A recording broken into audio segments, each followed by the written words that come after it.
اعوذ باللہ من الشیطان الرجیم بسم اللہ الرحمن الرحیم۔ طہارت کے اعتبار سے انشاءاللہ مسائل کو شروع کریں گے، لیکن اولاً پہلے کچھ ضمناً طہارت کے اعتبار سے کچھ باتیں سماعت فرما لیتے ہیں۔ طہارت کے ان مسائل کا سیکھنا فرض عین ہے کہ جس سے انسان کی نماز درست ہو سکے۔ فرض عین یعنی ہر عاقل بالغ مرد عورت کے لیے اس کا سیکھنا لازم اور ملزوم ہے۔ آپ دیکھیں نا، ایک مسلمان اور غیر مسلم میں جو ایک واضح فرق ہے وہ دین اسلام کا ہے۔ دین اسلام الحمدللہ مسلمانوں کو باقاعدہ طور پر مکمل ضابطۂ حیات زندگی کے قوانین اور اس کے اصول عنایت فرماتا ہے۔ ہماری زندگی اسلام اور اسلام کے احکام کی پابند ہے، شریعت کے قوانین، اس کے مضامین ایسا نہیں ہے۔ آپ دیکھیں کہ خوبصورت بات کہ ہم کھانے پینے کے اعتبار سے، رہنے سہنے کے اعتبار سے، پہننے کے اعتبار سے شریعت کے پابند ہیں۔ جس چیز کا شریعت نے ہمیں حکم دیا ہے اور جس چیز کا ہمیں حکم دیا ہے وہ انسان کی فطرت کے مطابق ہے، یعنی کہ انسان کی جو طبیعت ہے وہ اس کو محبت کرتی ہے، اس کی جانب مائل ہوتی ہے اور اس کو پسند فرماتی ہے۔ تو لہذا یہ شریعت مطہرہ کا آپ دیکھیں، مسلمان اور ایک غیر مسلم کے اندر اچھے لباس کے اندر، اچھے کھانے کے اندر تمیز تو ہو سکتی ہے، لیکن آپ کو واضح فرق جو ہے نا طہارت کے اعتبار سے ملے گا۔ طہارت کا جو اہتمام ہے ان کے بہت خوبصورت ہے۔ بطور مسلمان الحمدللہ ہمارے یہاں یہ نظام بڑا منصور ہے، کیونکہ دین ہے، دین نے ہمیں ہر ضابطۂ حیات زندگی اور ہر زندگی کا ایک منشور عنایت فرمایا ہے۔ اور ہم میں آپ یہ بھی یاد رکھا جائے، صرف اور صرف صفائی کا نام بہتر یہ طہارت نہیں ہے، بلکہ کس طریقے سے اس کا اہتمام کیا جائے اس کو ہمیں دین نے بتایا ہے۔ تو لہٰذا اسی کے لحاظ سے انشاءاللہ اس کے جو اسلوب ہیں، قوانین ہیں، طہارت جو عمومی طور پر ہے وہ پانی سے حاصل کی جاتی ہے، یاد رکھ لیا جائے۔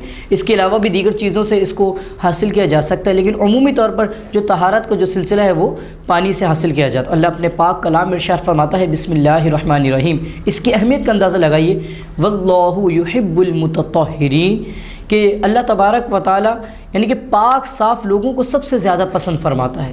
وہ اللہ کے محبوب ہوتے ہیں، اس کے پسندیدہ بندے ہوتے ہیں جو سب سے زیادہ خوب پاک رہنے والے ہوتے ہیں۔ اس کا میں ایک مختصر سا آپ کو واقعہ سناؤں کہ اس یہ آیت مبارکہ ان لوگوں کے لیے نازل ہوئی۔ اللہ کے محبوب علیہ السلام فرماتے ہیں کہ جب زمانے رسالت امام علیہ السلام میں پانی کی بڑی قلت تھی، آپ کو پتہ ہو، اور بلکہ میٹھے پانی کے لیے کوئی باقاعدہ حضور علیہ السلام کے دور میں صحابہ کرام علیہ مرد نے خرید کر مسلمانوں کو عنایت فرمائے۔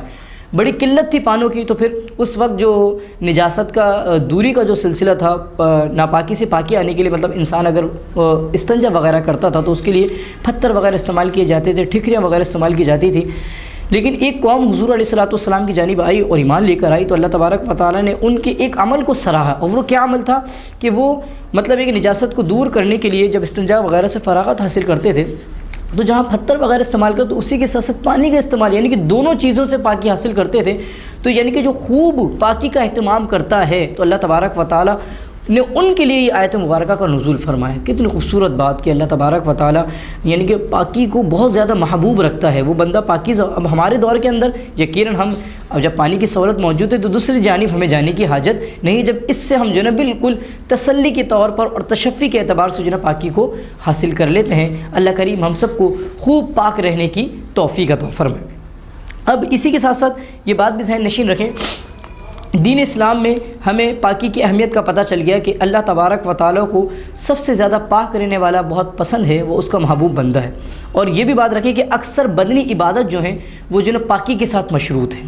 آپ دیکھ لیں نا، احرام ہے، طواف ہے، مسجد میں داخلہ ہے، قرآن کریم کو چھونا ہے، اسی کے ساتھ ساتھ نماز پڑھنا ہے، نماز جنازہ پڑھنا ہے، تو ان تمام چیزوں کا جو تعلق ہے وہ کس سے ہے؟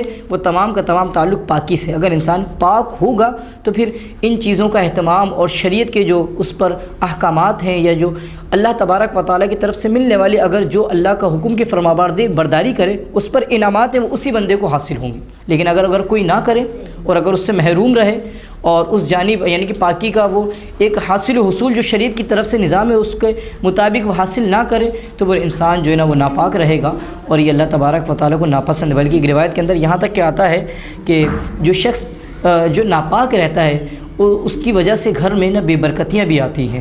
تو اللہ کریم ہم سب کو کامل طور پر اپنی پاکیزگی کا اہتمام کرنے کی توفیق عطا فرمائے۔